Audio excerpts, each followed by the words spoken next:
Bonjour à tous, futurs confrères et consoeurs. Je suis Dr Madawi, qui représente Détective Clinique, et je vous souhaite la bienvenue dans ce nouveau guide de préparation aux examens. Aujourd'hui, on s'attaque à un mystère clinique vraiment fascinant, ce qu'on appelle souvent l'anémie du pêcheur.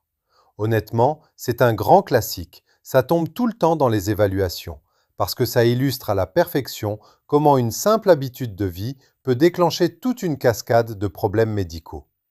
On va relier les indices et maîtriser ce dossier pour que vous soyez incollable le jour J. Prêt pour l'investigation? Allez, on plonge.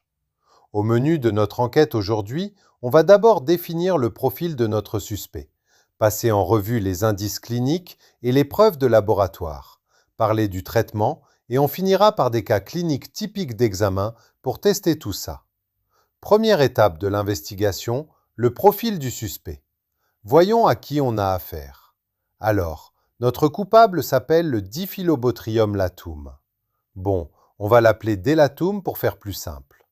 En fait, c'est un tegna, un parasite qui squatte les poissons d'eau douce.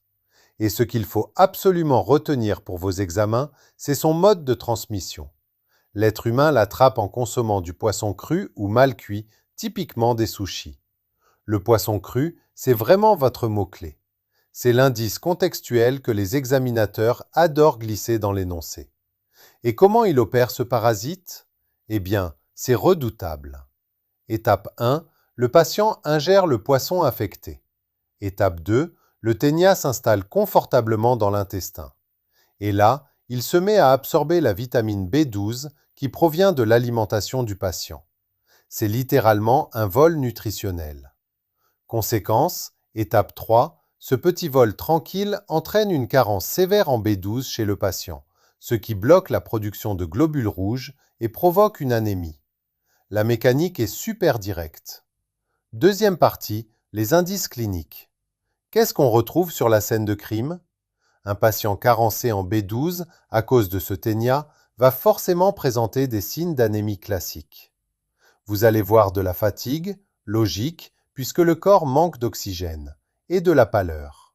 Jusque-là, rien de très spécifique. Mais attention, l'indice en or ici, c'est la diarrhée. Ce n'est pas un symptôme que l'on voit dans toutes les anémies, n'est-ce pas?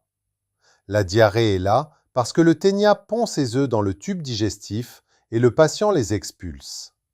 Si on vous parle d'anémie avec diarrhée, bingo, il faut penser au parasite. On passe à l'étape 3, l'épreuve médico-légale, c'est-à-dire le labo. Face à ce tableau clinique, 3 tests vont confirmer votre diagnostic.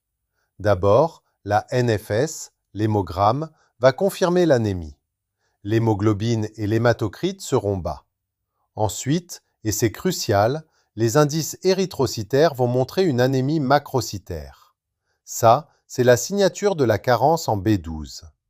Et pour avoir la preuve définitive, l'examen parasitologique des selles révélera les fameux œufs du ténia. C'est le trio gagnant pour boucler l'enquête. Et en parlant des indices érythrocytaires, gardez ce chiffre en tête. 100. C'est le seuil critique pour le volume globulaire moyen, le VGM, qui mesure la taille des globules rouges. L'anémie macrocytaire, causée par notre voleur de B12, se caractérise par un VGM supérieur à 100. Donc, si dans une question d'examen vous voyez un VGM à 104, 110, votre cerveau doit direct faire tilt. On est sur de la macrocytose. Quatrième point, l'arme thérapeutique. Comment on élimine la menace? Bon, on a un parasite de plusieurs mètres qui cause une anémie systémique. On pourrait s'attendre à un traitement hyper lourd, non? Eh bien, pas du tout. Le traitement de choix, c'est le praziquantel. Et le truc génial à mémoriser pour l'examen, c'est qu'une seule dose orale suffit généralement à régler tout le problème. Un seul comprimé et on n'en parle plus. Retenez bien ce nom, praziquantel. Allez, cinquième et dernière partie, on va appliquer tout ça sur des cas pratiques d'examen. Lisons ce premier dossier. Un pêcheur de l'Ontario se présente pour une diarrhée chronique et de la fatigue. L'hémogramme révèle une anémie mégaloblastique. Regardez bien comment l'examinateur a semé ses indices. Le gars est pêcheur. Il a de la diarrhée et de la fatigue, et on nous parle d'une anémie mégaloblastique. Ce terme est très souvent utilisé dans les QCM avec macrocytaire pour souligner le problème de B12. À votre avis, qui est le coupable? Si vous reliez les points, c'est évident, c'est le Diphyllobotrium latum. La déduction est simple. Vous avez un patient dont le métier implique un accès facile à des poissons d'eau douce, qui mange probablement sa prise un peu trop crue et qui présente une anémie mégaloblastique. Le diagnostic est servi sur un plateau d'argent. C'est exactement ce genre d'association mentale qu'il faut avoir le jour de l'épreuve. On passe à un deuxième scénario.